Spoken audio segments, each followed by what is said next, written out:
നമസ്കാരം, കൽഹാനയുടെ പുതിയൊരു വീഡിയോയിലേക്ക് സ്വാഗതം. ഇന്ന് നമ്മൾ ഉണ്ടാക്കുന്ന വളരെ നൊസ്റ്റാൾജിക് ആയിട്ടുള്ള ഒരു പപ്പായ കറിയാണ്. ഈ ഒരു കറി ഉണ്ടെങ്കിൽ ചോറിനും ചപ്പാത്തിക്കും ഒക്കെ ഇത് മതി. ഇറച്ചിക്കറി തോറ്റു പോകുന്നൊരു കറിയാണ്. അപ്പം ഇതെങ്ങനെയാണ് ഉണ്ടാക്കുന്നതെന്ന് നോക്കാം. അതിനായിട്ട് ഞാനൊരു ഇടത്തരം സൈസിലുള്ള പപ്പായാണ് എടുത്തേക്കുന്നത്. ഇത് നാട്ടിൽ നിന്ന് കൊണ്ടുവന്നതാണ് കേട്ടോ. കൊണ്ടുവന്നിട്ട് ഒരാഴ്ചയോളം ആയി. ഡ്യൂട്ടിയൊക്കെ കാരണം കറി വെക്കാൻ സമയം കിട്ടിയില്ല. അതുകൊണ്ട് ചെറുതായിട്ടൊന്ന് ചെനച്ചു പോയിട്ടുണ്ട്. പക്ഷെ മധുരമൊന്നുമില്ല. ഞാൻ കഴിച്ചു നോക്കി. അത് ക്യൂബ്സ് ആയിട്ടാണ് കട്ട് ചെയ്തേക്കുന്നത്. എന്നിട്ട് ഒരു ചട്ടി ചൂടായപ്പോൾ അതിലേക്ക് 2 ടേബിൾ സ്പൂൺ വെളിച്ചെണ്ണ ഒഴിച്ചു. അതിലേക്ക് 2 കഷ്ണം പട്ട ഇട്ട് കൊടുത്തിട്ടുണ്ട്. എന്നിട്ട് അതൊന്ന് ചെറുതായിട്ട് ഫ്രൈ ആയി വന്നപ്പോൾ അതിലേക്ക് നമ്മൾ 1/2 ടീസ്പൂൺ പെരുംജീരകം കൂടെ ചേർക്കുന്നുണ്ട്. സാദാ ജീരകം അല്ല കേട്ടോ, പെരുംജീരകമാണ് ചേർക്കുന്നത്.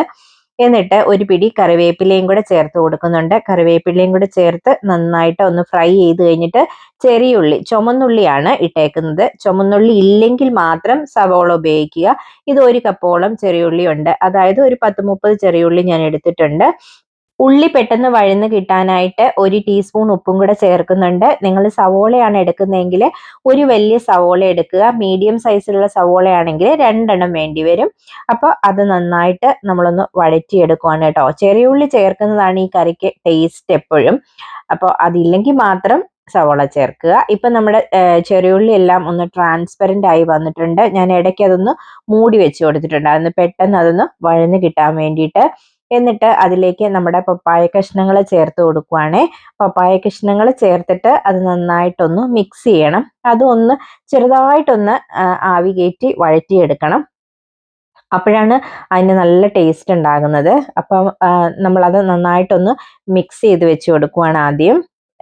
എണ്ണയൊക്കെ എല്ലായിടും ഒരുപോലെ ആകുന്നതിന് വേണ്ടിയിട്ട്. എന്നിട്ടൊരു അല്പസമയം അതൊന്ന് മൂടി വെച്ച് ആവി കയറ്റുവാണ്.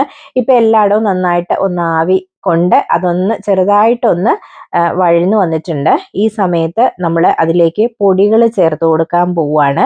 മസാലക്കൂട്ടുകൾ ഇപ്പോൾ കുറച്ച് മസാല ചേർക്കുന്നുണ്ട്. പിന്നെ അവസാനം കറി റെഡി ആയി കഴിഞ്ഞിട്ടും നമ്മൾ മസാല ചേർക്കുന്നുണ്ട് കേട്ടോ. 1/2 ടീസ്പൂൺ മഞ്ഞൾപ്പൊടിയാണ് ആദ്യം ചേർത്ത് കൊടുത്തത്. കൂട്ടത്തിൽ 2 ടീസ്പൂൺ മല്ലിപ്പൊടിയും 2.5 ടീസ്പൂൺ കാശ്മീരി ചില്ലി പൗഡറുമാണ് ഇട്ട് കൊടുത്തേക്കുന്നത്. നിങ്ങൾക്ക് എരിവ് ഒത്തിരി വേണം എന്നുണ്ടെങ്കിൽ ഈ സമയത്ത് 2.5 ടീസ്പൂൺ കാശ്മീരി ചില്ലിക്ക് പകരം 1.5 ടീസ്പൂൺ കാശ്മീരി ചില്ലി പൗഡറും 1 ടീസ്പൂൺ നല്ല മുളക് പൊടി, അതായത് എരിവുള്ള മുളക് പൊടിയും കൂടെ ചേർക്കാം. അല്ലെങ്കിൽ ഉള്ളി വഴറ്റുന്ന സമയത്ത് അതിലേക്ക് 2 പച്ചമുളകും കൂടെ ചേർത്ത് വഴറ്റിയാൽ മതി കേട്ടോ. പൊടികളുടെ പച്ചമണം ഒക്കെ മാറിക്കഴിഞ്ഞപ്പോൾ അതിലേക്ക് 1 കപ്പ് 2-ാം പാൽ, തേങ്ങയുടെ 2-ാം പാലാണ് ഒഴിച്ചു കൊടുത്തേക്കുന്നത്. ആ കഷ്ണങ്ങളൊക്കെ ഒന്ന് മൂടി കിടക്കുന്ന വിധത്തിൽ പാലൊഴിച്ച് നന്നായിട്ടൊന്ന് മിക്സ് ചെയ്ത് കൊടുത്തിട്ടുണ്ട്. ഇനി നമ്മൾ അതൊന്ന് മൂടി വെച്ച് വേവിക്കാൻ പോവുകയാണ് കേട്ടോ. ഞാനിത് എക്സാജറേറ്റ് ചെയ്ത് പറയുകയല്ല കേട്ടോ. വളരെ ടേസ്റ്റി ആയിട്ടുള്ള ഒരു നാടൻ കറിയാണിത്. ഞങ്ങൾക്ക് പപ്പായ എപ്പോഴും കിട്ടാറില്ല ഇതുപോലെ നാട്ടിൽ നിന്ന് വരുന്ന സമയത്ത്. അല്ലെങ്കിൽ ഇന്ത്യൻ ഷോപ്പിൽ കിട്ടും, പക്ഷെ ഭയങ്കര വിലയാണ്. അപ്പോൾ ഈ സമയത്ത് ഞാൻ ഉപ്പ് നോക്കിയിട്ട് 1/2 ടീസ്പൂൺ ഉപ്പും കൂടെ ചേർത്ത് കൊടുക്കുന്നുണ്ട്. എന്നിട്ട് അത് നന്നായിട്ട് മിക്സ് ചെയ്ത് ഒന്നും കൂടെ മൂടി വെച്ച് വേവിക്കണം. പപ്പായക്ക് കുറച്ച് വേവുണ്ട് കേട്ടോ. വേണമെങ്കിൽ നിങ്ങൾക്ക് ഇത് ഉള്ളിയൊക്കെ വഴറ്റി കഴിഞ്ഞിട്ട് കുക്കറി വേണമെങ്കിലും വേവിക്കാം. കുക്കറി വേവിക്കുവാണെങ്കിൽ ഒറ്റ വിസിൽ മതി കേട്ടോ. അപ്പം നമ്മുടെ കറിയൊക്കെ ഏകദേശം ഇവിടെ കുറുകി വന്നിട്ടുണ്ട്. ഇച്ചിരി കൂടെ ഒന്ന് വേകാനുണ്ട്. ഈ കറി ഉണ്ടല്ലോ, ചോറിന് മാത്രമല്ല ചപ്പാത്തിയുടെ കൂടെയും അപ്പത്തിന്റെ കൂടെയും ഒക്കെ സൂപ്പർ കോമ്പിനേഷൻ ആണ് കേട്ടോ. അപ്പൊ ഇനി പപ്പായ ആരും വെറുതെ കളയില്ലല്ലോ അല്ലേ. പപ്പായക്ക് ഒരുപാട് ആരോഗ്യ ഗുണങ്ങളുണ്ട്. സാധാരണ നമ്മൾ തോരനായിട്ടും മെഴുക്കുവരട്ടിയായിട്ടും ഒക്കെയാണ് പപ്പായ ഉണ്ടാക്കാറ്. സാധാരണ അങ്ങനെ ഇറച്ചിക്കറി പോലെ പപ്പായ കറി ഉണ്ടാക്കാറില്ല. പക്ഷെ ഇതുപോലൊരു ഇറച്ചിക്കറി ഒരു പ്രാവശ്യം നിങ്ങൾ തയ്യാറാക്കി നോക്കിയാൽ പിന്നെ നിങ്ങൾ പപ്പായ വെറുതെ കളയില്ല. ഇങ്ങനെ ഇറച്ചിക്കറി തന്നെ ഉണ്ടാക്കും, ഡെയിലി ഉണ്ടാക്കും. അതുപോലത്തെ ടേസ്റ്റാണ് ഈ കറിക്ക്. അതുപോലെ തന്നെ ചോറ് പാത്രം കാലിയാകുന്ന വഴി അറിയില്ല കേട്ടോ. ഈ ഒരൊറ്റ കറി മാത്രം മതി നമുക്ക് ചോറ് കഴിക്കാൻ. നമ്മുടെ കറി കുറുകി വന്നപ്പോൾ ഞാൻ 1-ാം പാലും കൂടെ ചേർത്ത് കൊടുത്തിട്ടുണ്ട്. 1-ാം പാലും കൂടെ ചേർത്ത് അത് നന്നായിട്ട് ഒന്ന് ഇളക്കണം. ഇനി തിളയ്ക്കണ്ട, ആ 1-ാം പാലൊന്ന് ചൂടായി വന്നാൽ മതി. അപ്പൊ നന്നായിട്ട് ഒന്ന് ഇളക്കി വെച്ച് കൊടുക്കുവാണേ.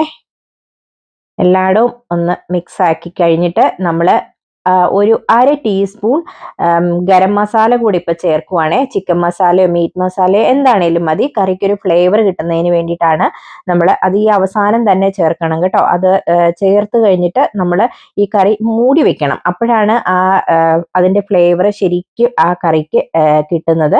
അപ്പോൾ അതെല്ലാം കൂടെ നന്നായിട്ട് ഒന്ന് മിക്സ് ചെയ്തിട്ട് ഞാൻ അതൊന്ന് മൂടി വെച്ച് കൊടുക്കാൻ പോവാണ്. ഇനിയിപ്പോൾ അത് സ്റ്റൗ ഓഫ് ചെയ്തിട്ടുണ്ട്. സ്റ്റൗ ഓഫ് ചെയ്തിട്ടാണ് ഇത് മൂടി വെക്കുന്നത്. ഇനിയൊരു താളിപ്പ് ഉണ്ടാക്കുന്നുണ്ട്.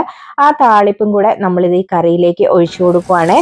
ഉള്ളിയൊക്കെ ചെറിയ ഉള്ളിയൊക്കെ ഫ്രൈ ചെയ്തിട്ട് ഒരു താളിപ്പാണ്. അപ്പോൾ അതും കൂടെ ആയി കഴിഞ്ഞപ്പോൾ നമ്മുടെ കറിക്ക് ഒരു പ്രത്യേക സ്വാദും മണവുമാണ്. അപ്പോൾ ഈ താളിപ്പും കൂടെ ആയിക്കഴിഞ്ഞിട്ട് നമ്മൾ ഈ കറി മൂടി വെക്കുവാണ്. മൂടി വെച്ച് ഇനി ഒരു അരമണിക്കൂർ കഴിഞ്ഞിട്ട് നമ്മളിത് സെർവ് ചെയ്യുള്ളൂ. അപ്പോൾ ഈ കടുക് താളിച്ചതിൻ്റെ ടേസ്റ്റും കൂടെ ഈ കറിക്ക് കിട്ടും. അപ്പോൾ നല്ല സൂപ്പർ ടേസ്റ്റിലുള്ള പപ്പായക്കറി ഇവിടെ റെഡിയായി വന്നിട്ടുണ്ട്.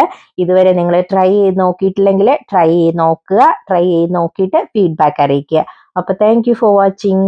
ബൈ.